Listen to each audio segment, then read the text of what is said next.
ವರ್ಷಕ್ಕೊಂದ್ಸತಿ ಬರೋ ಅವರೆಕಾಯಿ ಸೀಸನ್ನಲ್ಲಿ ಎಲ್ಲರ ಮನೆಗೂ ಒಂದೊಂದು ರೀತಿಯಲ್ಲಿ ವಿಭಿನ್ನವಾಗಿ ವೆರೈಟಿಯಾಗಿ ಅವರೆಕಾಯಲ್ಲಿ ರೆಸಿಪಿ ಮಾಡ್ತಾ ಇರ್ತಾರೆ. ನಮ್ಮ ಮನೆಯಲ್ಲಿ ಈ ಸತಿ ನಾನು ಮಿಕ್ಸ್ಚರ್ ಮಾಡಿ ತೋರಿಸ್ತಾ ಇದ್ದೀನಿ. ಅವರೆಕಾಯಲ್ಲಿ ಮನೆಯಲ್ಲೇ ಸುಲಭವಾಗಿ ಸಖತ್ ಟೇಸ್ಟಿಯಾಗಿ ಹಾಗೆ ತುಂಬ ಹೈಜೀನಾಗಿ ಮನೆಯಲ್ಲೇ ನೀವು ಹೇಗೆ ಮಾಡ್ಕೊಬೋದು ಅಂತ ತೋರಿಸ್ಕೊಡ್ತಾ ಇದ್ದೀನಿ. ಎಲ್ರಿಗೂ ನಮಸ್ಕಾರ. ನಮ್ಮನೆ ಅಡುಗೆ ಚಾನಲ್ಗೆ ನಿಮ್ಮೆಲ್ರಿಗೂ ಸ್ವಾಗತ.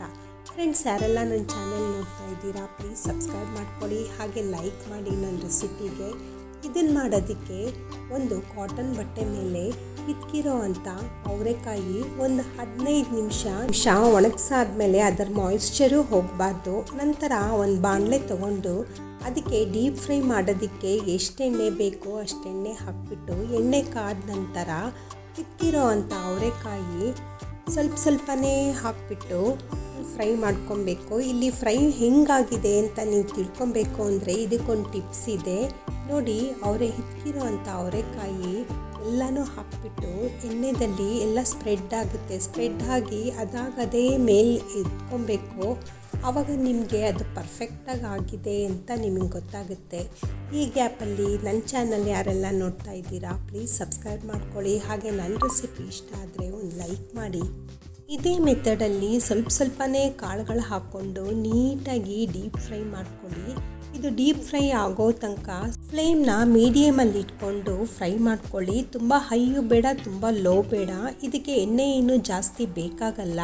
ಸೊ ಹಾಗಾಗಿ ಸ್ವಲ್ಪನೇ ಕಾಳುಗಳು ಹಾಕ್ಕೊಂಡು ಮೀಡಿಯಮ್ ಫ್ಲೇಮಲ್ಲಿ ಸ್ವಲ್ಪ ಕೆಂಪಗಾಗೋ ಥರ ಫ್ರೈ ಮಾಡ್ಕೊಳ್ಳಿ. ನಂತರ ಇಲ್ಲಿ ನಾನು ಒಂದು ಚಿಕ್ಕ ಕಪ್ಪಲ್ಲಿ ಗೋಡಂಬಿ ತೊಗೊಂಡಿದ್ದೀನಿ, ಒಂದರಲ್ಲಿ ಅರ್ಧ ಮಾಡಿ ಅದನ್ನು ಸಹ ಡೀಪ್ ಫ್ರೈ ಮಾಡ್ಕೊಳ್ಳಿ. ಈ ಥರ ನಿಮಗೆ ಜಲ್ಲಡೆ ಇದ್ದಾಗ ಈ ಥರ ಮಾಡಿಕೊಂಡ್ರೆ ನಿಮಗೆ ನೀಟಾಗೂ ಆಗುತ್ತೆ ಮತ್ತು ಸ್ಪ್ರೆಡ್ಡೂ ಆಗಲ್ಲ, ಎಲ್ಲ ಕಡೆ ಈವನಾಗಿ ಫ್ರೈ ಆಗಿರುತ್ತೆ. ಮತ್ತು ಇಲ್ಲಿ ನಾನು ಒಂದು ಗಡ್ಡೆ ಬೆಳ್ಳುಳ್ಳಿ ತೊಗೊಂಡಿದ್ದೀನಿ.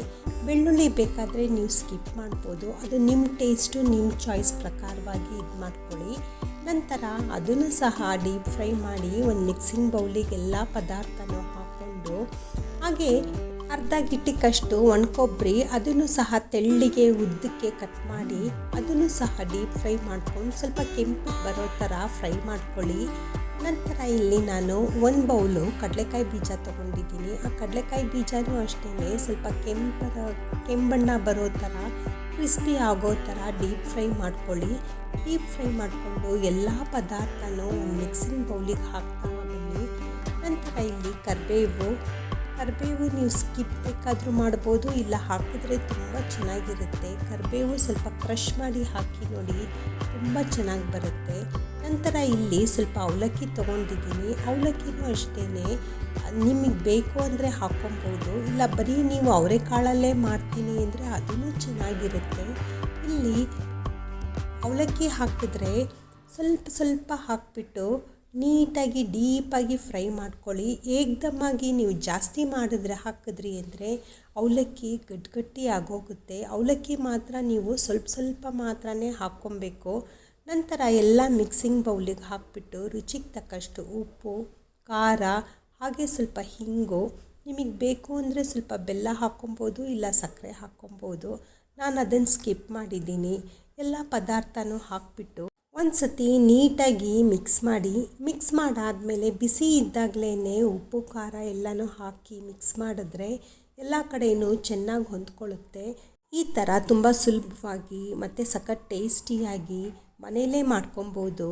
ನಿಮಗೆ ಒಂದು ಬೌಲಿಗೆ ಸರ್ವ್ ಮಾಡಿ ತೋರಿಸ್ತಾ ಇದ್ದೀನಿ. ಫ್ರೆಂಡ್ಸ್, ಯಾರೆಲ್ಲ ನನ್ನ ಚಾನಲ್ ನೋಡ್ತಾ ಇದ್ದೀರಾ ಪ್ಲೀಸ್ ಸಬ್ಸ್ಕ್ರೈಬ್ ಮಾಡ್ಕೊಳ್ಳಿ, ಹಾಗೆ ನನ್ನ ರೆಸಿಪಿ ಇಷ್ಟ ಆದರೆ ಒಂದು ಲೈಕ್ ಮಾಡಿ.